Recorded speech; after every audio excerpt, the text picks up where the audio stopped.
Welcome everyone back to this transdisciplinary colloquium on psychedelic research. Today we have as guest speaker Alexander Beiner here. I'll just introduce him quickly. Hello to you, come in. Alexander, or Ali, is an executive director of Europe's largest and longest running psychedelic conference, Breaking Convention, which for the first time will be held here in Exeter in April, if you don't know. And in fact, there's a call for papers out. So if you are interested in participating there, do look at the website, which is breakingconvention.co.uk, I think, isn't it? It is, yeah. And you can submit there. Also, if you want to volunteer, you can place your name on the website there as well. Ali, though, is an executive director of that conference. He's also a founder of Rebel Wisdom, an alternative media and events platform. Just closed down though, I think, hasn't it? Mm-hmm. But he's mostly, I suppose, an author, a writer of a forthcoming book called The Bigger Picture, How Psychedelics Can Help Us Make Sense of the World, which is coming out when? In June 13th now. June 13th, okay, right, yeah, forthcoming. His talk today, Strange Drugs for Strange Times, is based on parts of that book, I believe. Part of it, okay.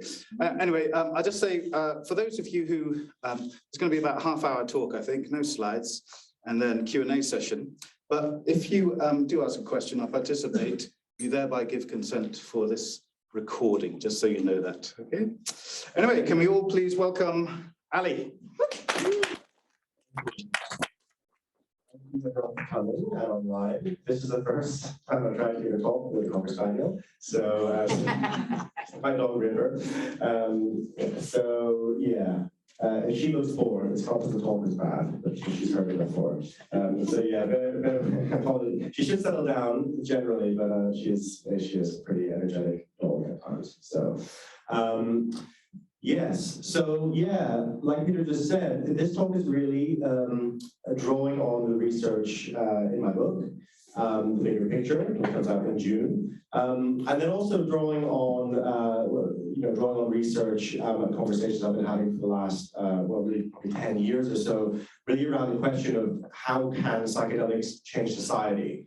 So my hope with the book is my great hope with it would be that instead of how to change your mind, it really opens the conversation of how to change society. Because so much of the psychedelic renaissance so far has really been around how it can really help us in terms of mental health. Of course, there's a really deep, long, rich tradition of indigenous and countercultural use as well for consciousness changing and for deep metaphysical experiences. But really, if you've opened a headline in the last 5 or 10 years, chances are it's been around something to do with mental health. And that's really how psychedelics are entering the culture, which is great in many ways. It's really, really important, really welcome. But at the same time, I think there's this huge potential and capacity for psychedelics to change not just how we think individually, but to change how we act collectively. And that's what I'm really curious to explore. And it's not a simple answer, really, because no one knows how to do that. None of us do. But in general, I think the capacities that psychedelics give us are exactly the same capacities we need right now to navigate the times we live in. So what I'm going to talk about is primarily, firstly, I'm going to talk about what are the times we live in, which is, and why are they so complex, and what is complexity compared, what is a complex problem compared to, say, a complicated problem? It's really key. I'm also then going to talk about what are some of the capacities that we know through the research that psychedelics can impart, and why are those capacities, so things like cognitive flexibility, an expanded sense of awareness in general, a change in metaphysical beliefs, why are they so important, and how can they be used towards solving the problems that we're facing? And then I'm also going to talk about specifics. I'm going to talk about the internet and how the way that we move through the psychedelic experience is really can be incredibly useful for moving through the internet, moving through the increasingly immersive virtual worlds that the internet is made up of. So there's this sense of moving in and out of realities, which you would do if you look down on your phone as I'm talking.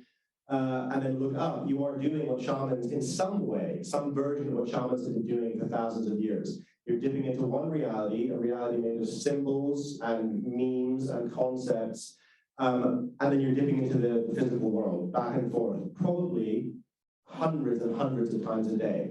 And increasingly, the boundary between those two worlds is decreasing. So talking about the internet, I'm also going to talk about the dark side of psychedelics and the dark side of our economic systems and where those two things intersect. I journalistically covered psychedelic capitalism quite a bit over the last few years. And really looking at what does it mean for psychedelics to enter a culture whose incentive structures are based on race to the bottom logic, right? So win-win win-lose scenarios rather than win-win. What does that mean? What does it look like if we have a purely medicalized psychedelic future? And where can we look to see how, what are some examples of previous transformative ideas that have then been captured by the system and used in order to reinforce its existing logic, which is a great risk, I think, with psychedelics. And then I'm going to talk finally about metaphysics and about the significant metaphysical shifts and belief shifts that psychedelics can give us. They don't always, and it's not guaranteed. And we're going to talk a little bit about that research as well, and a caveat around the idea that we take a psychedelic and automatically become deeply connected to the ecology and deeply connected to a profound sense of unity with reality in a kind of 1960s New Age way, which is often some kind of implicit assumption behind some research. It's way more complex than that, but also in a lot of ways way more exciting. So, and then I'm going to open for just conversation and Q&A and discussion. So, first off, what is going on, right, in society? That's kind of the question that we explored on Rebel Wisdom for about 5 years, interviewing lots of different systems theorists and sociologists and psychologists and neuroscientists, really in a process of what's called sense making, trying to make sense of what's going on. And sense making is different to understanding, because when we understand something, we've got it. And sense making is a process of continuously getting it, because we're trying to figure out something that is shifting as we're trying to figure it out. And so as soon as we start talking about what's going on in the world, what are the multiple crises we're facing, what direction might we go as a species, that's the big caveat, is that of course we have no idea, and that's part of the problem. So understanding, so the first thing I want to talk about before even talking about my perspective drawn from many of those conversations on some of the dynamics we're facing collectively that psychedelics can help us with, is to look at the difference between complicated and complex. It's really, really important. And psychedelics, I think, open us up phenomenologically to an experience, a lived experience of complexity. So complicated, if something is complicated, it is got many different individual parts that interact with each other in a particular way. And if it breaks down like a grandfather clock, what you need to do is go in to the clock, find the bit that's broken, replace it, and then the system works again. So that's a complicated system. So it can be really difficult to do. Like if a car breaks down, it's not immediately obvious what the problem is, but you can figure it out. Complicated systems are also linear. So something that happens at one point can predictably change what happens at another point. So something in the clock moves this way, and we know something else is going to move that way later. And a lot of the way we approach problems politically, and often the way we're educated about problems in general, is based around complicated problems. And very often you see this in policy decisions, and in general our approach to, for example, climate change. Like, well, what's the issue? It's getting hotter. What the problem is? The climate. Let's fix the climate. Let's completely focus on climate at the expense of the much more holistic, broader perspective of all the other things that we're doing to destroy our environment. So one big issue is that we tend to try and use complicated solutions to complex problems. And that's a problem, a big problem, because complex systems act really differently to complicated systems. So an ant colony is a complex system, Your body is a complex system. You have many, many different individual parts interacting with each other and creating something that's more than the sum of its parts. And they're also non-linear. If you change one thing in one area, you don't know what's going to happen somewhere else. And they're also resilient. So they kind of learn and adapt. So if you take one ant, or even a handful of ants out of an ant colony, the colony will adapt and change and compensate for that until you take so many out that it doesn't work anymore. There's always the point. But if you did the same thing with the grandfather clock and just grabbed a whole bunch of gears and pulled them out, it won't adapt, it won't change. So that resilience is a really core part. And another aspect of complex systems is that they seem to sort of move without an orchestrator, right? They kind of emerge. So nature didn't create anteaters. Anteaters emerged through countless complex processes of evolution, which are open. And evolution is an open system. So whereas the grandfather clock or the car engine is closed up at the bonnet, or in the kind of machinery of the clock, complex system is alive and breathing, and as anteaters evolved is because they were interacting with photons coming from the sun and just countless other aspects. So cities are complex systems. Like there's no one in like a sweaty office in Tesco going, oh God, there's not enough sandwiches in that shop or that shop, right? It's not how it works. There's probably many people in many study offices. But what happens is that even something like with a level of complexity of a city's economy starts to kind of have a life of its own and emerge. And that word emerge is really important. And emergence is something that people who study complex adaptive systems, something that they talk about a lot. Because emergence is almost this kind of like magic quality of why the colony of ants is intelligent as a colony. It has like a really sophisticated intelligence, but individually, none of the ants have intelligence. It's through the interactions between them. And you could say something similar about us as human beings, although individual humans are intelligent and conscious actors, the way we interact creates something more than the sum of its parts. And we see this in many, many different scenarios. Particularly the area I'm interested in is culture, how cultural understandings emerge and change and grow and expand, and the way, in particular, I'll talk about it a bit, the way the internet has changed that process. So all that is simply to say that right now, we're in a situation economically, politically, culturally, where we're facing multiple complex problems all at the same time, and we have absolutely no idea how to solve them, right? And so that level of complexity is really overwhelming. And I call it the big crisis in my book, but the term that's often used in the systems change circles that I'm involved in is the meta crisis, because it's the crisis that is that all the other crises sit within.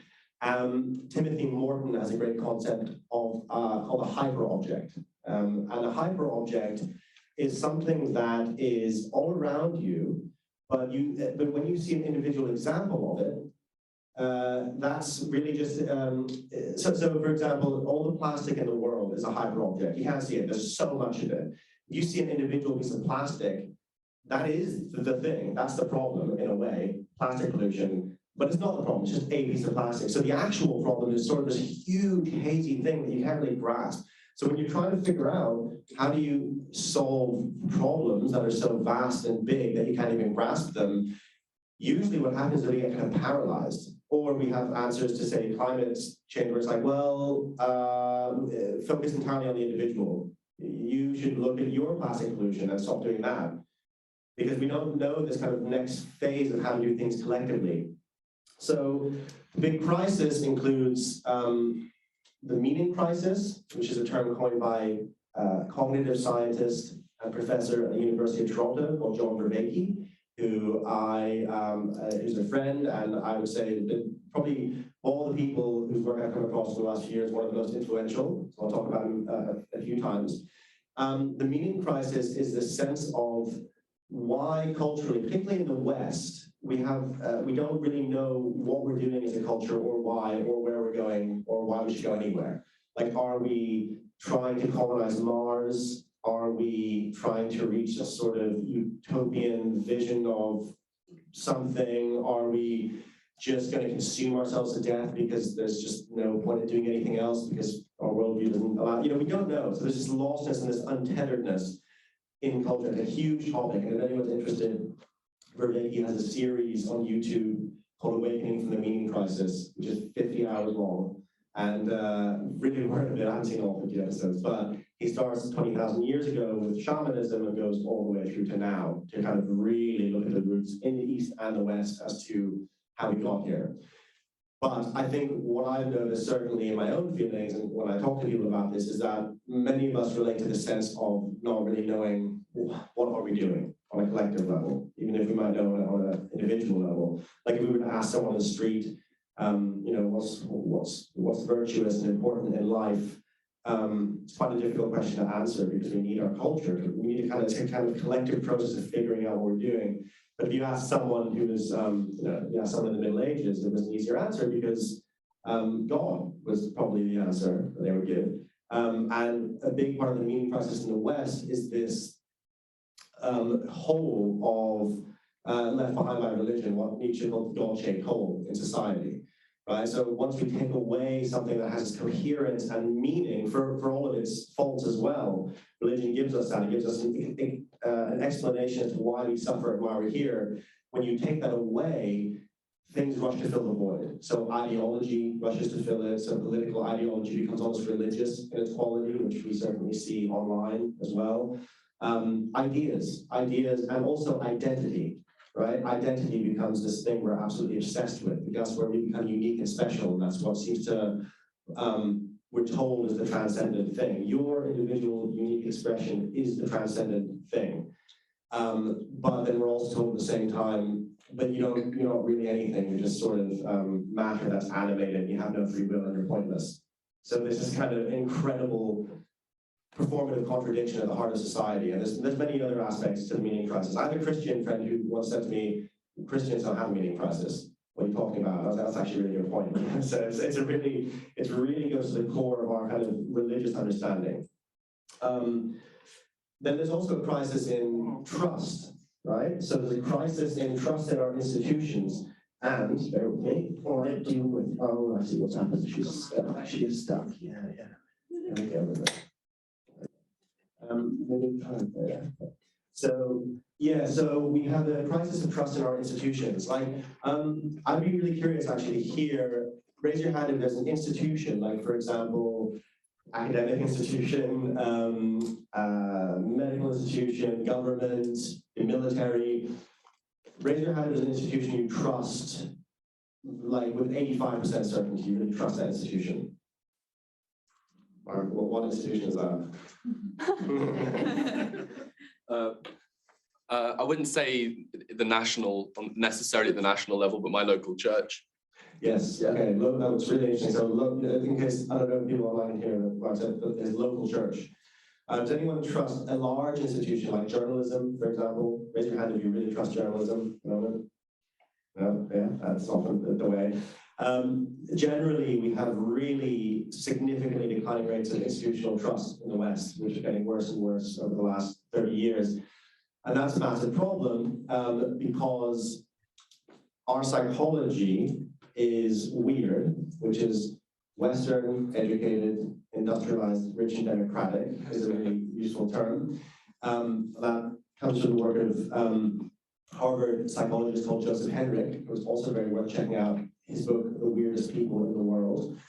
And he points out that particularly in the West, we are social outliers compared to the rest of the world. We have this culture that developed partly because the church outlawed cousins getting married, which I'm actually okay with that, being outlawed, but it had these huge effects where we had to start leaving the villages we grew up in and go and kind of make our way in the world. So there's a lot of other factors he explores, but part of what that meant is that if you imagine that you're like you're running a guild in Geneva in the 1600s, and you need someone to work in the guild, the people who you're encountering are strangers. We're all strangers to each other. We're constantly having to sell ourselves. So what became really important in weird cultures is trying to get a sense of someone's internal state. Like, what's their internal state? Because I need to know, if they're going to steal all my watches and all. Also become incredibly individualistic and also very pro-social. So compared to cultures that are more collectivist, the trust networks that we have are completely different. So we have these trust networks that are built by institutions. So I can't trust this young person who's come to my clock making place, but I can outsource my trust, which is what we all did. We all outsourced our trust to institutions.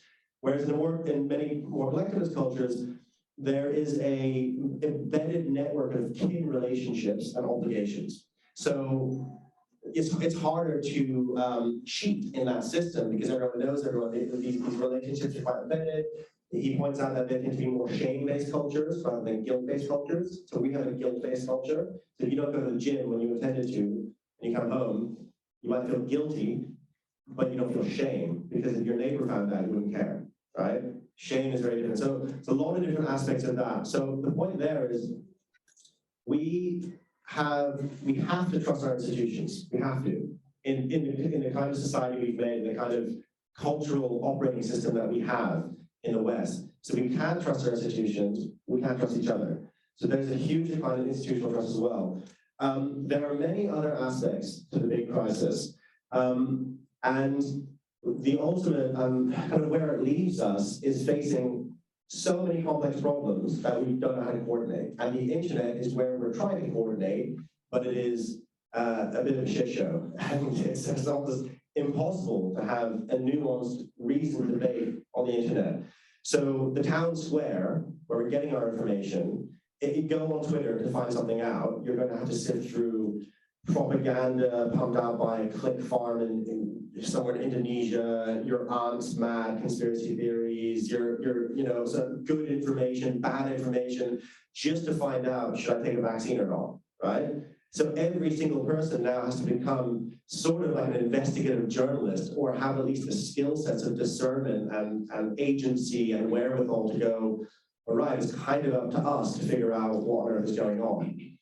Which brings us to psychedelics at last. So psychedelics, why are psychedelics so important in this regard? Because this is what my theory is, that the way that we navigate a psychedelic experience, the rules of the experience, what happens when you resist something, what happens when you accept something, the sense of this kind of overwhelm of information, this kind of having to navigate a really highly salient environment, because psychedelics affect the salience network in our brain. So everything's calling out for our attention. And of all of those things, we have to figure out what's relevant, which is actually John Vervaeke, who I mentioned earlier, his work is based on that, on relevance realization, that what makes us intelligent is being able to select from all of the things that are happening, what's relevant to our goals and who we are, right? So I'll come back to that in a bit.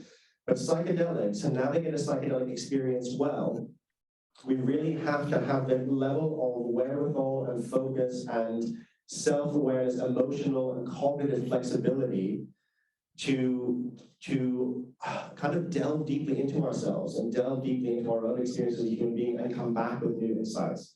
So that is one of the key reasons, I think, and it's often overlooked as to why psychedelics are so vital right now.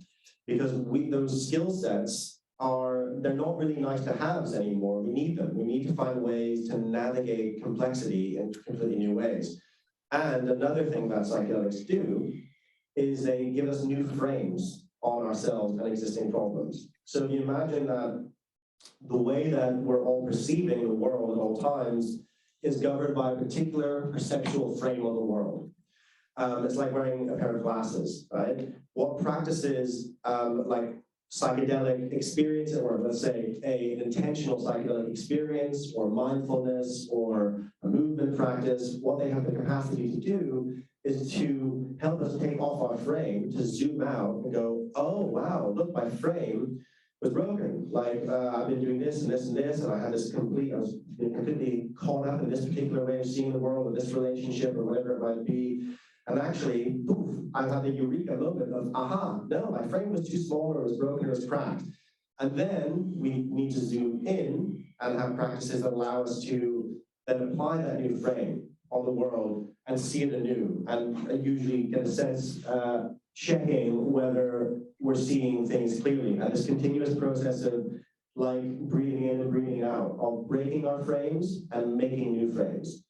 So why that matters is because our frames or our problems collectively are broken, largely. Like one example I gave before is that we're trying very often to solve complex problems with complicated solutions. So we're using the wrong frame. So collectively, having practices where we can break our frame and make new ones, which is something effectively that Buddha was talking about, is absolutely essential to not get completely tangled up in our own mess. So one thing that I think psychedelics can do, if used in the right way, which is a huge caveat, big caveat, is that they can potentially help us collectively to find new frames on our problems, and that we desperately need that more than anything else, perhaps. And just to talk a little bit about the some of the cognitive science behind that reasoning, because I find it quite interesting. Cognitive science is kind of the science of how we think, really, and how we know things. And one of the, let's say, trends, or let's say some of the latest cognitive science is what's called 4E cognitive science, because it's the insight that we don't think through this kind of, just through our brains, and then our brain is controlling our body, and that's how we make sense of the world and move through it. Instead, our cognition is embodied, so it's impossible to think about being a thinking thing without a body, right? Your entire way of moving through the world and the way you touch things and the way you see things, the distance between things, all of that affects how you think about ideas and concepts. There's a researcher called Barbara Tursky who's done a lot of research on this, showing that the way we move through physical space directly is correlated and affects how we talk about ideas, right? It's really fascinating once you start clocking that, because you start noticing it in language all the time, like when we're interested in something, we really lean into it, or when you admire someone, you really look up to them, or it goes on and on and on. There's so many different examples of it. And our cognition is also extended, so it goes through each other. So like your phone, for example, no one person can make the phone, right? Your phone is made by hundreds of different people in an extended cognition. Same as sailing a ship, whatever it might be. There's this kind of, like the ant colony, our cognition moves through each other. It's also enacted, so that means that your cognition is always related to this kind of process of actually doing in some way or making happen. And then it's also embedded, so we're embedded in our environment. So that whole big crisis I talked about, that's our life in some ways, even though we might not be as directly affected by it. Some people are far more affected by it. It's not a fair crisis. But in some way, that's the water we're swimming in. And it's impossible to think of a human being or a whale outside of their environment. Like a whale sitting on a mountaintop is just a dead whale, basically. And likewise, as you might be familiar with in psychedelics studies, the concept of setting is key. Where you are, setting and dose. How you are, where you are, and how much you've taken. Setting is often conceived as sort of your direct environment wherever you're taking the drug or having the experience. But I think it's much more useful to look at setting as the whole thing, the entire cultural sea that you're swimming in, all the expectations, all the thoughts, everything that's going on in the wider cultural field is the setting. So that's really key. We're talking about psychedelics and kind of psychedelic transformation. We have to understand that as well.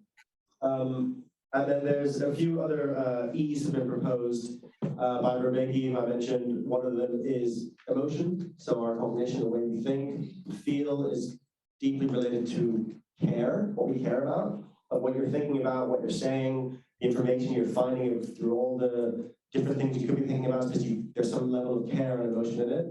And the final E is enacted, is exacted, which is a word that through the whole process of writing my book, not a single person I spoke to knew what it meant, because this is really a obscure term from evolution. And exaptation is this process in evolution where something that was used for another purpose, like your tongue, used for kind of eating, is exapted, it's adapted to be used for something else, right? So exap, so we speak with our tongues, or birds have feathers to fly, but also it's really handy to use those feathers for mating displays, right? So nature does this all the time. And so that's kind of the background and why I think it's plausible to say that the way we navigate through a psychedelic experience is absolutely exaptable, can be applied to so many different aspects of our life, not just solving big problems, but literally day-to-day life. So the example I'll give is the internet, moving through the internet. You know, I mentioned before, trying to find useful information online is incredibly difficult. It requires all these different skills, very similar to effectively navigating a psychedelic experience. I have to look at all this information, and I have to be really discerning and really careful, and also doing this under the conditions of a lot going on to figure out, okay, what really matters here? And am I deceiving myself? Is this a real insight, or is this just a really silly idea, right? That is a core part of the psychedelic experience. Also, the process of leaning into discomfort, right? Very often what we see when we're trying to talk about issues like gender or race or any other hot button topic online or in culture in general is that we shy, they're just so difficult in conversations that what often happens is they get incredibly polarized, and we get kind of like stuck in our own reality tunnels, and psychedelics can help us to break out of that and know what it's like to break out of the reality tunnel and into a new understanding without then attaching ourselves to the new understanding. So that's one aspect, and also leaning into pain and discomfort. Absolutely, for me, a core aspect of why, and there's research being done on this right now, on why psychedelics actually heal in the mental health sense, is that they allow us to process emotional material that is painful and difficult but needs to be processed. And they bring that up, and especially in combination with therapy, which is one of the reasons that it's so important to have a practice alongside the psychedelic experience, to do it safely and well. But that process of actually going into the dark side, going into the pain and the discomfort and the uncertainty and wrestling with it is absolutely core to any kind of transformation on an individual or a social level. And for me, that's the psychedelic approach. If I had to define it in one way that I think would be accepted by lots of different, not everyone, but different shamanic traditions, different therapeutic traditions, it's like the process of going through and wrestling with and thereby transforming emotional content.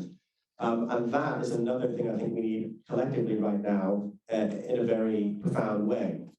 I actually run workshops on polarization in different spaces to try and explore that, to figure out, okay, well, what are the ways of connecting and meeting one another that we need to embody in order to move through difficult conversations to somewhere new. Because if we're at a level of cultural stuckness where we are fighting over categories consistently and endlessly around identity and categories, that can very easily derail solving bigger problems, because it means that we can't coordinate at all together. And that happens, consistently happens.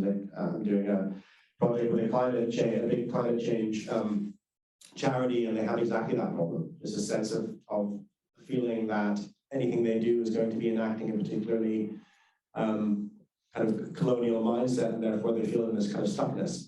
And it's good that they're acknowledging that on the one hand, and then the other thing, the complexity of it all is, and how do you move forward at the same time? So it's really, again, complex stuff. None of it's easy, but I think psychedelic experiences really allow us to do that, to really move into those dark, difficult, complex spaces and create a culture around doing that. I think it's probably the most important aspect. You know, there's our individual experiences, but there's also what does it mean to create a culture when there's a difficult conversation? We don't shy away from it, but we lean into it. We have the skill sets in order to do that. We're able to self-regulate. We're able to be aware of our own nervous system. We're able to really listen actively to someone, rather than an active listening is, you know, listening without saying anything or waiting to say something. So we're actually really feeling someone and embodying someone's world as best we can, so that we can really meet them. All of those skills are I think, essential skills to have. And I think psychedelic experiences, when done in groups, for example, we know through the research, increase a sense of bondedness in community, whether that's in a rave setting or whether that's in a ceremony setting. It's incredibly obvious insight from science, really, because we've known that for tens of thousands of years. We've gotten together, especially through movement or through the use of drugs, connected. So there's that kind of bonding experience. And finally, the other really core aspect, I think, of psychedelic experiences that can help us right now on a more collective level is that right now our collective story in technological societies is really based on the philosophy of physicalism. So the idea that all that's really real is matter, right? And even though a lot of scientists and physicists who are more engaged in quantum physics would recognize there's a lot more complexity to get to that statement, generally, and particularly in psychedelic neuroscience, the idea is what's going on with us is related specifically to what's happening in the brain. And the idea of consciousness and conscious experience is sort of secondary to that physical process. So that is a huge topic, but the key thing I want to get across with it is that if we have a culture that's based on an idea that the only thing that's real is stuff, and that consciousness and the quality of experience, what it's like to be you, that's secondary, then it makes a lot of sense why we would have a consumer society, because you might as well consume until you die, because nothing matters. We don't see nature as inherently alive and conscious and real, with agency and a mind of its own. It's just stuff, and so you can see this kind of, you can see this Elon Musk and other billionaires plan to go to Mars. It's like, oh, we've run out of stuff here. Let's go find stuff somewhere else. And so I think we're all probably quite familiar with the general implications, maybe, of what it's like to have a world to have a culture that tells us the world is not alive and conscious, and that consciousness is, in our current kind of mainstream scientific understanding, we have what's called the hard problem of consciousness, i.e. we don't know what it is. This thing that is the only thing you have access to with certainty, that you are conscious and having a conscious experience. The dominant cultural narrative is we don't know what it is. It doesn't matter. It's just bizarre, right? Completely bizarre.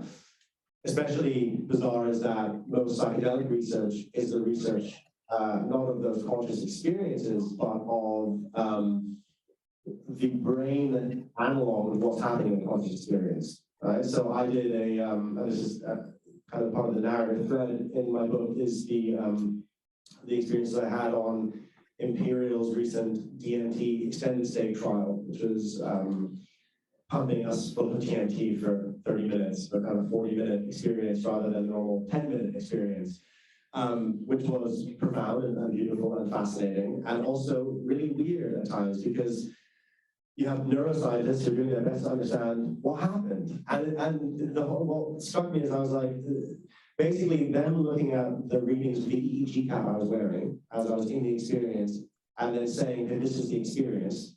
It's a bit like looking at the wake left by a boat and saying, well, the wake is pushing the boat forward, right? But they're looking at is the neurological correlates of a qualitative experience that I had. And what's healing about the psychedelic experience is the qualitative experience. It's not to say that there's not a correlation and a link between the quality of my experience and the molecules that I'm injecting. Very obviously there is. It's more just to say we don't understand what that correlation is. We don't understand the relationship between those two things. But if you're a neuroscientist, you have to, generally, unless we laugh out in the neuroscience department, saying, no, we know what the correlation is. It's the brain stuff, and the consciousness is sort of a byproduct of that. The problem being that most people, this is something Bernardo Castro points out, that is such a stretch to get us to see our lived experience, which is the only thing we have access to, as a byproduct, and not really real. It's a very strange situation. And so I think what a lot of people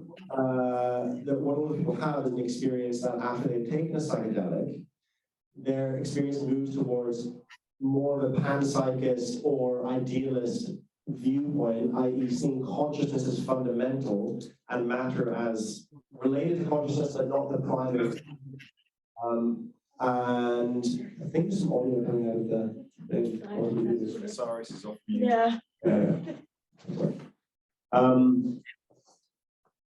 Yeah, so that needs a pinch of salt as well, because we don't know whether anyone who takes a psychedelic automatically goes, the universe is conscious and alive, because a lot of the people who do these surveys already take psychedelics.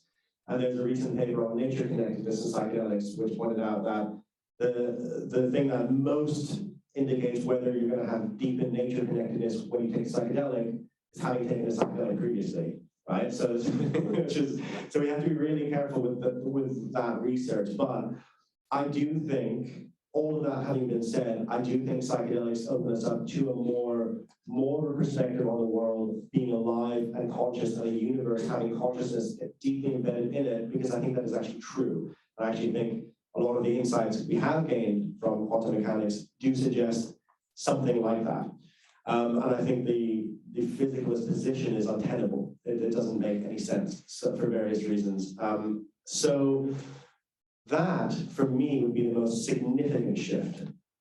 There's this phrase in business, culture eats strategy for breakfast, right? So the more sort of, the culture of your business is much more important than a strategy put into place. The culture is alive and changing, and it has the magic in it that comes up with new ideas. And so I have this phrase, metaphysics eats culture for breakfast, right? So your metaphysics is so much more important than the culture, because it dictates the culture. Consumer culture is based on the physicalist metaphysics. So what does it look like? And if we have a metaphysical basis to our cultural story, which is based on the idea that the world is alive, well, firstly, it makes it much more difficult to destroy our environment because it's alive. And it makes it much more difficult to hurt one another because we're also alive. Now, and I don't think it's like a kind of panacea where if everyone took psychedelics and became a kind of panpsychist and saw consciousness everywhere, that would fix all our problems. I just think it would help as a basis. And I think there's perhaps a shift towards that anyway, culturally, but I think that is perhaps the one of the major and most important shifts we can make is to actually changing our view on reality. And more than anything else, the psychedelic experience does that, because it connects us to the sacred, it connects us to something beyond our own game, social game that we're playing. And that, yeah, that more than anything, I think is the great promise they hold for, helping us, if we can get it right and use the right practices alongside them, to change society for the better. So that is, I'm going to stop there. That was a lot of information. It's been a whirlwind tour. There are lots of different topics. And I'd love to just open up for any comments, questions, anything that you're curious about. So I think. Well, first of all, shall we have a round of applause, please?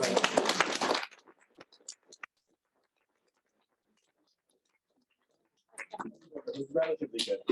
Okay, we'll take questions alternately from the room and online. So please raise your hand. Do you want to pick people? If you want to, you can. Gentleman in the back raised his hand first, so I think that's fair. Hi. Quick question about your last point. There was a lot of points you made that I truly did not make sense of. Probably that's because I didn't firsthand experience the psychedelic experience. That's probably my detachment from that point of narrative. However, the last point you said, our metaphysics defines our culture. As an agnostic, I would say that's our culture that defines the metaphysics. You can see how cultures in the world have defined metaphysics very differently from each other. And now we are detaching from that type of reality and narrative ourselves. We're trying to be materialist, being an atheist, and et cetera, et cetera, et cetera. So here I don't get to the point you made afterwards saying that, so that's a point of changing our reality and approach to the world. So can you expand further and tell me how that works? Yeah, it's a really good point actually. And it's an important point because there's a reciprocal relationship between the two things, of course, between culture and the metaphysics. So that's firstly the really important point to make there. Okay, and so can you just repeat the question at the end of it, because I just lost it. I would say it's the other way around. Yeah. So what's your answer to that? Yeah, so where does the culture come from would be my question, right? Like, where does the culture emerge? Culture emerges, so I would say culture you could see as an emergent property of lots of human beings interacting with each other, right? So even if we took all of us and we all went into a desert island, we would create a culture between ourselves that would emerge from our interactions, right? And within like 20 years, it would be quite distinctive, probably, right? And so, it's an interesting question of where would we be drawing the values? And actually, part of the question is, where would we be drawing the values of that culture? Would we be making them, or are values sort of already present somewhere? And C.S. Lewis said, we can no more create a new value than we can create a new primary color. Like the idea that values are fundamentals of the universe, right? We draw values from somewhere, really from somewhere sacred, somewhere beyond us. So as an agnostic, that might not be you might disagree with Lewis there, but I would say that intuitively, my sense is that there is something beyond culture that culture draws from in order to make decisions. Why is human life sacred, right? There's something, even if it's biologically determined, there's some sense of there's a cultural consistency usually, not entirely, but usually that human life is something important, more important than the social game we're playing. So does that mean that human life is sacred? Maybe, I would say so. But so I would say there is an essential something there that culture has to draw itself from. You might, I don't know, you might disagree with that. Short point. Can I? Yeah. So there's the question of egg and chicken. Yes, exactly. So, and I would say here, our material life as humans determines how we see culture. Killing another one would make life very unsafe for us. So therefore, it's not okay to kill. Simple. That's my opinion, of course. But your point of saying it starts from a sacred point in metaphysics, you cannot prove it. That's the problem. With every other religion, of course. Again, a similar point. Who said your point is valid then? Maybe magic, magic is real. Maybe Islam is real. Maybe Christianity is real. You see that there is also that point of relativism there in the defining of the supernatural, the metaphysics, which for me, the tangible reality, therefore, is the material. Where can I see killing another one makes life unbearable? So let's not kill. But the values you speak of, infinite. Who knows? Yeah. I see what you mean. It's a much bigger question. But we can talk about. I mean, there's some. I would love to talk about it in more detail when we get some more questions. But the question I would ask is: would you kill someone if you could get away with it and no one would find out? Would you feel bad about it? In wars, they kill each other every day. Yeah. No, of course. I mean, so there's different. It depends what parameters you set on it. Shall we take a question from Sue Blackmore online? Yes. Sue Blackmore, the neuroscientist. Hello. Am I unmuted? Can you hear me? I cannot see you. I don't have a way of making myself visible, but can you hear me? Yeah, we can hear you. Okay, I'll start the video if you like. Yes, I would like to take issue with some of the things you said about the current science of consciousness. I certainly won't take issue with the 4E approach, which is proving wonderful. Panpsychism is very interesting despite all its difficulties, but you made one statement that sounded very obvious, and I think it isn't.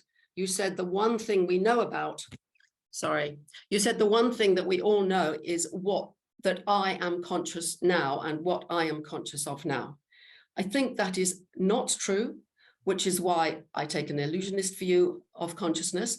And the importance of that to your discussion today is the reason that I've come to that view is through 45 years of meditation and the other through taking psychedelics, because psychedelics blow apart, to me at any rate, they blow apart that assumption that there is something that I am conscious of now, that there's a me in here and there's a things I'm conscious of going on. And I think one of the values of psychedelics is to blow apart that false assumption. Any comment? Yeah. Well, I mean, firstly, I'm really familiar with your work, and I used to read a lot of it. And I remember you giving an example of standing by a street, perhaps, and feeling, I think it was that you were standing looking at traffic and you had a sense of kind of like, was it maybe like dissociating and asking, does this ring a bell at all? Maybe not, but anyway, it article you wrote. But my question is, what's the you watching you be nothing? Would be the question I had. Sorry, can you just say that, repeat that last bit again? So you're saying that psychedelics give us the experience where, are you saying that the experience of the sort of narrating I whose experiencing is blown apart and it revealed to be nothing, sort of Buddhist, the kind of Zen sense of no mind, is that the point you're making? And that would then show that consciousness is illusory, or? Yeah. That's a good point. I think the Buddhist going into non-duality or into no mind is one way of creating doubt about the nature of me and my consciousness. But psychedelics, I think it's more about, well, we all have different psychedelic experiences, but the falling apart of the sense of there's one thing going on, there's me and a stream of consciousness, because there can be multiple things going on at once, different reactions, as though there are several me's responding to different things. And if you think about the nature of the complex system that is our nervous system, that makes sense. And if you think about predictive processing, the way that at multiple levels of the hierarchical system, there are top-down and bottom-up processes meeting, and maybe that's related to consciousness, that fits with it. And I think why I raise this is because I think if we make the assumption that each of us knows what is in our own conscious minds, it restricts very much the way we set about thinking about the relationship between consciousness and the material brain. And indeed, all those questions you raised about, you know, which is first matter, consciousness, how do we see one from the perspective of the other? That kind of falls apart as well. That's for me one of the important things about psychedelics and why I raised this point. It takes a lot of weird experiences to stop thinking that I'm in here having experiences out there. I've spent a long time letting that fall apart, so perhaps I'm speaking from a rather odd mind. Forgive me if that's so. I very much appreciate your mind. Thank you for all your work. Yeah, and I would love to maybe offline delve into the problems a bit more, because it's a big one. But yes, yeah, I appreciate that. Thank you. Perhaps I'll get to see you in Exeter in April. Yes, please come. Please come. Good, yeah. From the floor, you can dig. Slate. Yeah. I was wondering if you think that individuals can still gain the benefit of changing worldview if they analysed psychedelic experiences, or whether you think that it's unique to them actually only taking it, if they can, because obviously it's quite a unique experience. Do you think that they can still gain those benefits if they just analyse, or if it has to be consumed? Yeah, that's a really good question. So the question for people online was, can people get the benefit of what psychedelic experience teaches just by analyzing other people's, the data or other people's reports, or do you have to take it yourself? That's a tricky question to answer, because I'm really reluctant to be a proponent for people taking psychedelics. So I think that's a very individual choice. At the same time, I think my stance is that it's a qualitative experience, and there is a lot that we can learn by looking at that qualitative experience and understanding what we're learning about neuroscience, what we're learning about the nature of consciousness in a sense. And so there is, of course, value, but I think that the most important value is in the lived experience by far, because it's a bit like, you can replace it with sex. It's like you could learn a lot about sex, reading about sex, and never having sex. You could be an expert in it, but you wouldn't really be an expert in it in a way, right? Because the actual experience itself is what we're talking about when we're talking about sexuality. And so I think in many ways the experience of having a psychedelic experience is the thing. It's the thing that, it's where it is. And also that's one of the reasons why it's so important, in my view, and in the view of many clinicians, that people have psychedelic experiences before guiding someone through a psychedelic experience. And it just like it's you should have skydiving experience before taking people skydiving. I think it's as important. But yeah, thank you.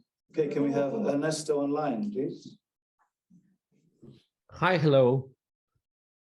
Thanks a lot for the talk. So this is a little bit of a challenge that I would like to pose to the room. And one of these is like, actually, there's a lot of empirical evidence that shows that regardless of the metaphysics, for instance, in the Middle Ages, people were into God and, Christian values, and they were still killing each other. So it's much more about taste rather than metaphysics. So that's Norbert Elias, most of the historical sociologists have come to that conclusion, right? So metaphysics is all good and everything, but it's pretty much not the case when it comes to empirical case studies, right? And you can change even your ontologies and still kill the planet, right? It doesn't mean that, for instance, if you were an indigenous person that felt connected with the world, you would not cut trees or destroy forests. The case is, for instance, the Aztecs to build their own city. So that's one of the challenges of the kind of like social diagnosis. I think you cannot connect this notion between metaphysics and being more respectful of nature, right? Evidence shows otherwise. Then the second thing is, I felt that you bought too much into this classical sociological thinking like Weber and Durkheim, in which the modern society is ill and needs to be kind of like, made whole again because we have lost magic and meaning. And again, there's a lot of empirical research, especially of modern sociology, that shows that's not the case, regardless of our lack of kind of like deeper narratives of where we're going as a society. So I would like basically to challenge these two assumptions you brought to the fore. It's not that I disagree with psychedelics and the way they connect us in different ways and the qualitative argument that you made, but I think that the basis of your social diagnosis is a little bit untenable in the light of modern sociology and anthropology. I disagree. And I'm going to take your second point as hopefully give reasons as to why. So I agree with you in the sense that having a metaphysics that sees the world as alive and real doesn't necessarily mean that everyone's going to sing Kumbaya and it's going to be like Avatar, right? I agree with that. Why I think it's important and why I think it is held up by, let's say, the sociology I read, at least, Jeffrey Alexander and the kind of tradition of Durkheim, is around our conception of the sacred. That is what matters. And so the sacred is, in that model, the sacred is whatever we set aside as more important than the social game we're playing. So, and their argument is that even when you take away religion, we make things sacred.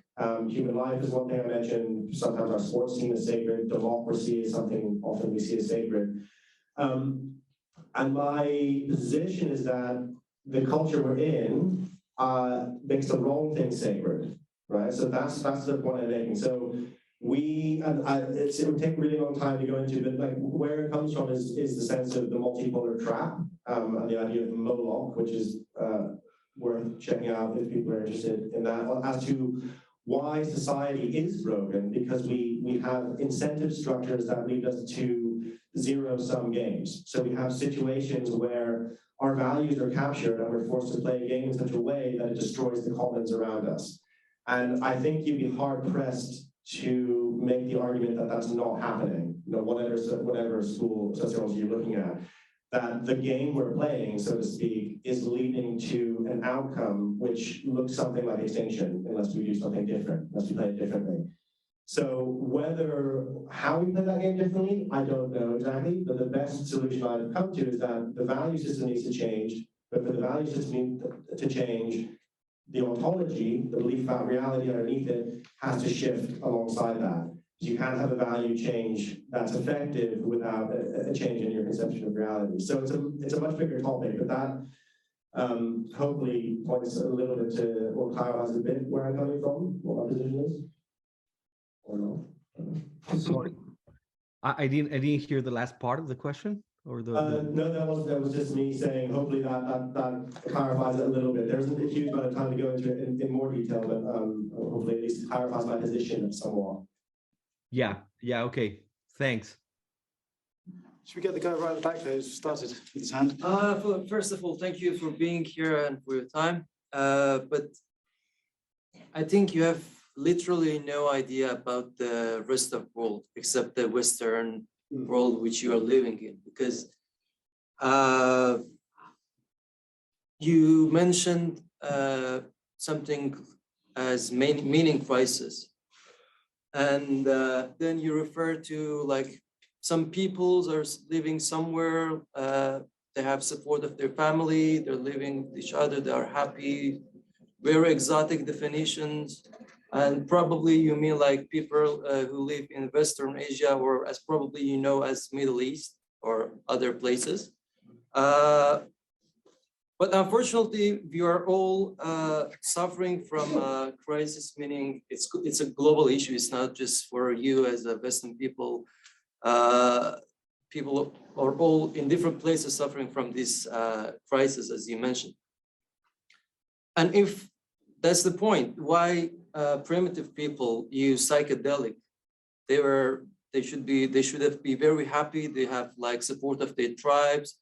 They were engaged in the state of nature, so there were no need to be worried about the after death or what's the purpose behind my existence. I'm a hunter. I'm just going hunt, taking food from my family, and that's it.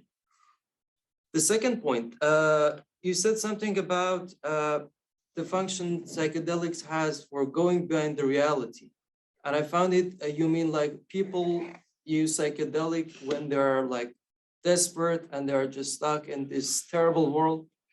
But for me, psychedelic has revolutionary potential. It's not something for like desperate people to just using and deal with this terrible, without meaning world which we are living. Yeah, thank you. And sorry if I was rude to you. No, it's fine, it's fine. Just a couple, I think, just to clarify. So the point I was making about weird culture and the meaning crisis is two distinct points. So I'm not saying that the rest of the world doesn't have a meaning crisis, and I'm also not saying that there's some kind of, it's a much bigger topic around collectivist culture, weird culture, and all that research. So I'm not putting those two things together. The second point about I'm not sure I quite got the second point around the desperate people taking psychedelics, but I do agree with you that psychedelics have the potential to be revolutionary. It's just a question of what, it's a question of what that looks like now in the world we live in compared to say that the 1960s when was the last time we had a kind of sense that psychedelics could be revolutionary. But just wanted to kind of clarify this point, which is an important distinction to make. Yeah. Can we have Elias online, please? Yes, hello. Thank you very much for a very informative talk. A comment on your talk and on some of the other comments just raised. I think for the purposes of measuring the effect of psychedelics, or for that matter, any other drug, using consciousness as a benchmark, I think I would want to caution to myself that consciousness is well beyond our grasp and may continue to be so for a good while. And I have been interested in consciousness for the last 50 years, probably. And I always remember and go back to William James's, everybody knows what consciousness is until he tries to define it. And I think it's, again, I would want to caution against the assumption that consciousness is a byproduct of mechanical events. It may well be, but it is uncertain. So you are right in measuring the effect of psychedelics on awareness and consciousness, but I think we should be careful of linking different attributes of consciousness to neurophysiology. We can regard consciousness in a schematic way, but not necessarily, we should not necessarily be tempted to make association with certain parts of the brain or certain attributes of neuroscience. That's all I needed to air, if you like. And I hope to learn more from any other, from yourself and viewers. Yeah, thank you. I mean, I largely agree with that. Maybe the only thing I'd say is where it perhaps relates to psychedelic science in a way I think is meaningful is that there's a point my wife, Alexander Beiner, makes, that there's a real strong focus on quantitative measurement and a real under-focus on qualitative measurement. So qualitative being literally asking people, what was it like, what was the experience like? And I think we can have a kind of qualitative science where we ask, we get essentially many trip reports and get kind of phenomenological consistencies. And I think that is equally important to the quantitative information we can get. Because ultimately, also having participated in the study, what the quantitative information is generally giving people questionnaires. Unless we're talking about the neuroscience, the actual readings, it's giving people questionnaires about what was this like? How much does this metaphysical belief change? How much does this change? And I actually think it's really epistemologically flimsy as a way of understanding the world and finding knowledge. I think it's a little bit absurd.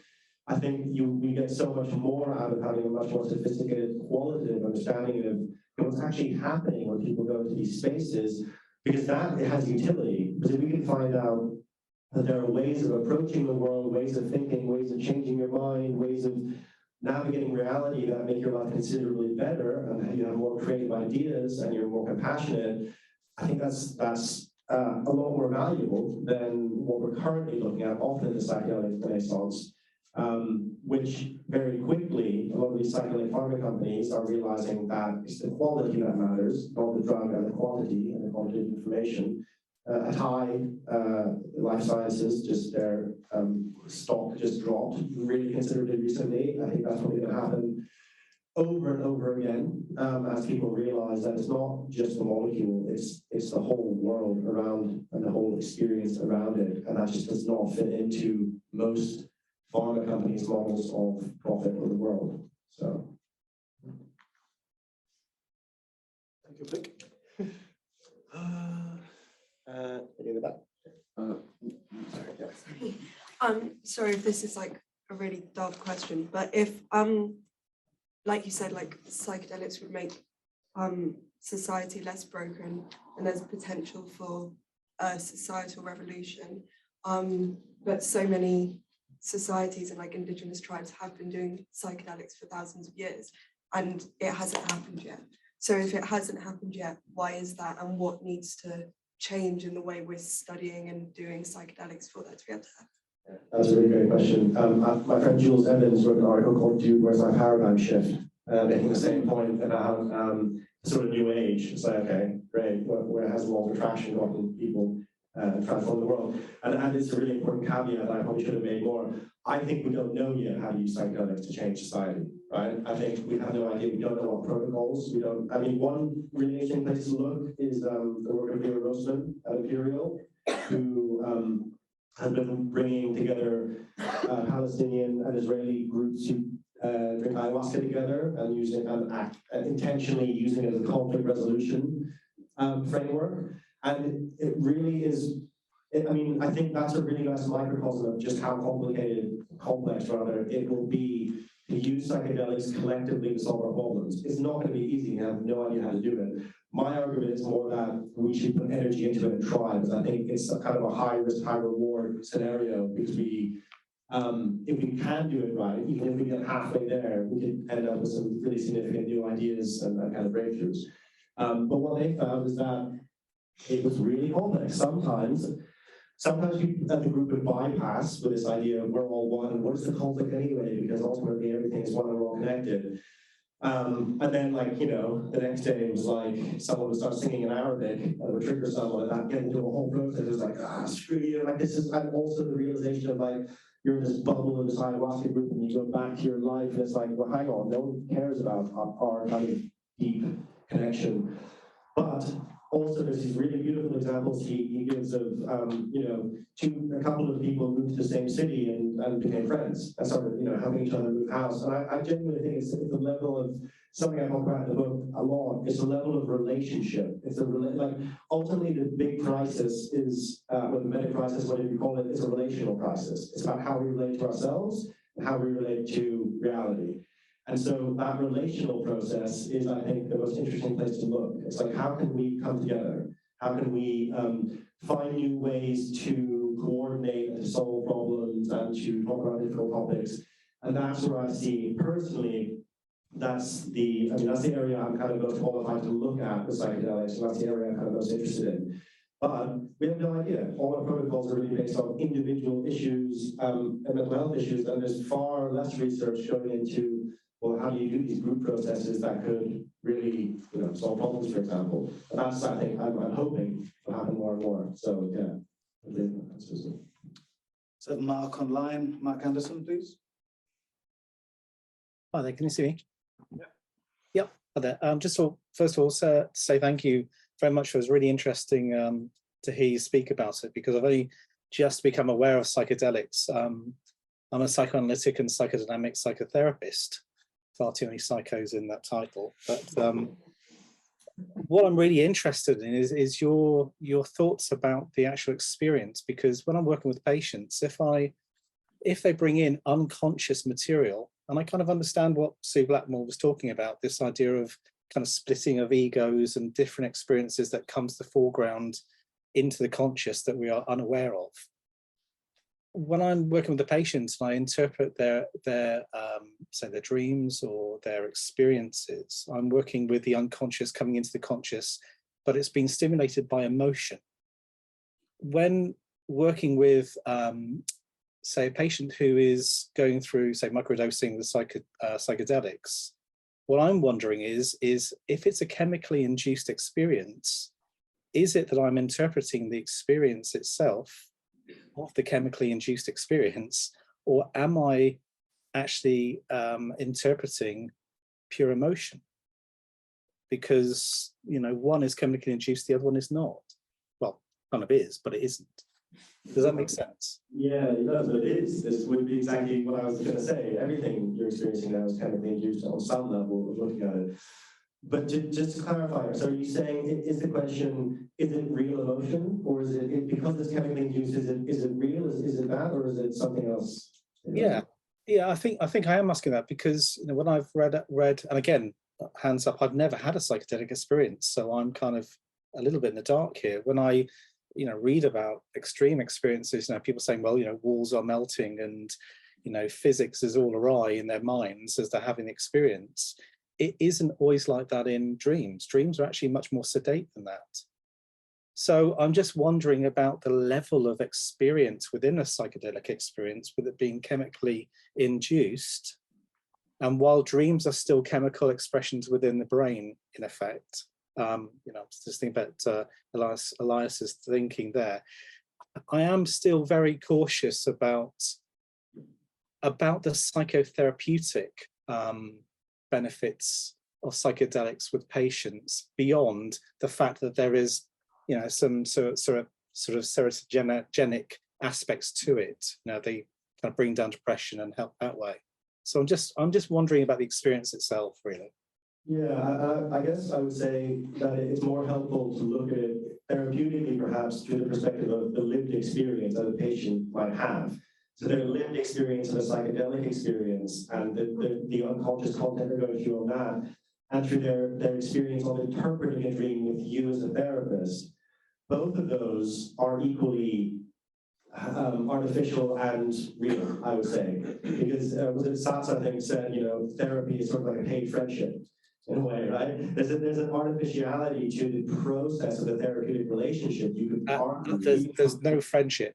Absolutely no friendship. I know that what you mean, but in a sense, there's an artificiality to the relationship, especially if you're doing it in the kind of analyst way, being like a blank slate in that sense, right? And that kind of probing and probing. I'm not anti-therapy, by the way, and go to therapy myself. But the point I'm making is that you are, in a sense, acting like the drug. right? You are guiding them through an experience of interpreting or helping them to interpret their own unconscious material. And a psychedelic very often plays that role for people experientially. It's very difficult to talk about without, I suppose, asking people about the two experiences and seeing what they say about, say, therapy, dream work, therapy compared to looking at unconscious material through psychedelics. My short answer would be that they are both equally real, if that makes sense. Yeah, thank you. You good for another 2 questions or so? Yeah, indeed. Yeah. Good, this gentleman here. So as a politics student that's I managed to stumble in here, I'm sorry if I've misunderstood. My question is kind of revolves around Buddhism, which was mentioned a couple of times, and capitalism. So as I understood it, capitalism is one of these complex systems you mentioned earlier. If you took parts out of it, it would fix itself in any kind of way and come back. And what's happening, or what's been reported at the moment, is something which has been called corporate mindfulness. And what's happening is, at some Buddhist temples around the world, some corporations are paying for their workers to go there and feel some kind of mindfulness so that they can come back and work harder for the job that they're in the first place. And my question is there the potential for psychedelics to be used in a way that when you take them and you have that experience, similar to the way that mindfulness is used in this way, you end up going back to the place that you weren't happy with in the first, to begin with, and become more accepted of this disadvantaged position that you were in, rather than actually understanding the broader environment around it. Yeah, that's literally happening. Yeah, that's unfortunately is happening. It's a really good point. And online, anyone here, I mean, the question is, effectively, could psychedelics be co-opted by the system in the same way that mindfulness meditation has? Yeah, absolutely. I think I actually, a whole chapter in the book around that, exploring that question, because it's the biggest barrier to, psychedelics actually having social transformation is that. And you can see it, that our system's incredibly good, perhaps civilization in general, rather than just capitalism, it's incredibly good at co-opting things. Alfred Reed is a Marxist scholar who makes the argument that the fixation that the West has with identity politics is an example of, it's kind of gets taken up by corporations who are kind of bending over backwards to be diverse, but it's actually it's a smokescreen for real issues of social inequality and economic inequality. And you said a great example is right now what's happening with Starbucks in America, who are like the lowest corporation ever. And a lot of their workers are trying to unionize, and they're effectively acting like sort of 1920s, mining company, shutting things down. The CEO said they'll never be a union at Starbucks. All these big corporations do that. So once they adopt something, they're only adopting it for their bottom line. And so it's the same problem with psychedelics. And to the gentleman's point earlier, microdosing is probably the most, in my view, sinister of all of them. It's just going to be a popular point, but I think microdosing is the sort of the safe way to experience psychedelics, which is really, if you're properly microdosing, David Arinso's research at Imperial will suggest right now that it's really just placebo, which makes sense because effectively a microdose is you take so little that you don't have a discernible effect, otherwise it's a mini dose. So many people who are microdosing are actually mini dosing, they're just taking a small amount of psychedelics, which, more power to them, that's what I want to do. And a microdose is like, effectively, it's like homeopathy. It's like, well, if you feel it, then you're no longer microdosing. It's a kind of complete contradiction. So a little rant there about microdosing, which I've gone about for a long time. But that I think speaks to something of what it tries to do, like with mindfulness, is sanitize. I used to teach mindfulness, and I said one time to a group, really, this is a preparation for death. And I mean, I never said that again, but everyone was like, don't say that in a corporate workplace. It's a practice of dying before you die. It is. It's been completely sanitized, and it's a similar thing with psychedelics. The problem is a full-blown psychedelic experience is incredibly difficult to sanitize, right? But not a microdose. You just take a little bit. You don't have to actually challenge yourself or have a difficult experience or really wrestle with anything. That's really why I don't like it, because it allows it to go into the culture in a way that tells people, hey, this is another thing you can use to bypass your pain. This is another thing you can use to not think too hard about what you're doing. I think it's damaging overall. Let's have one final question, I think. From the room? From the room, Mike's had his hand up for so long. So I wanted to question the caveat of when you said navigated well, psychedelics, when navigated well, can lead to these salience recognition, new frames, that. And I guess that's a question about your link that you make between materialism and materialism, or between physicalism and consumerism, or metaphysics and politics. My question is, if psychedelics are not for everybody, it kind of draws together a few questions that we've had. And if, as James said, William James, the community stagnates without the impulse of the individual, the impulse dies without the sympathy of the community. And if even after people take them, they can actually be increasingly radicalized, for example, in ways, and even potentially be made more consumerist, as we see like the neoliberal response to 1960s individualism.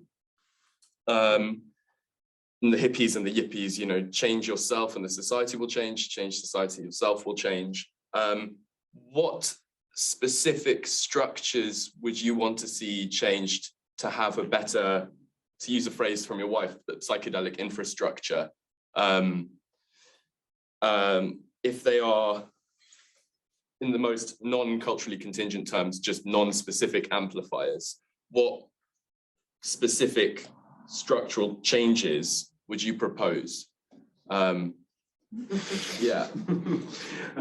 Or tentatively, because I know you said that we're working it out still, but as you see it, albeit with contingencies in place. That's a really good question. What's the question? People online is, what structure would you put into place in order to sort of make sure that kind of the mainstreaming goes in a direction that effectively has good psychedelic infrastructure? One is to make it as anti-fragile as possible, meaning make it an ecosystem of different ways to access and approach and interpret psychedelics. By now we have clinics, maybe clinics and churches and lots of different places, and the power dynamics of who gets to decide who takes psychedelics and who's sick, that really needs to be figured out. So that, you know, why should a psychiatrist trump a shaman or a rabbi, right? And what different, there's a power, it's a power battle of who gets to decide what's pathological and who's sick. And so ideally we have lots of different ways of accessing. But it can be cooperative as well. Yeah, it should be both.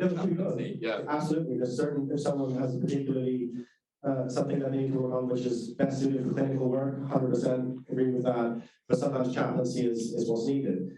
And the individual has to decide that, right? No one could be like you go to a chaplain, you go to a psychiatrist. So there's practical considerations like that would need to be enshrined in such a way that you can, again, it comes back to this topic of the multipolar trap, the incentive structure in a society. So there's a lot of different questions. So religious freedom, you know, as well as medical access, that's very important. So you can have places doing spiritual work with psychedelics.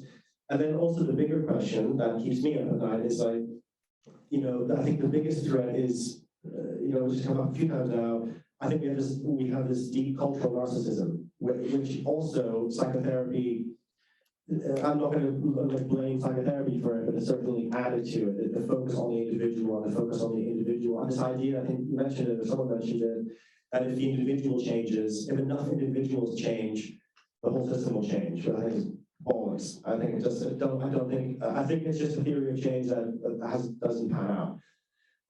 So it's a bit like a chicken and egg thing, like the gentleman, like I started the questions with. It's like, how do we have a less narcissistic culture that we can have a foundation? And my answer would probably be actually having a religious or a symbolic kind of foundation to the society, so that we have an agreement that we're living for something more than consuming.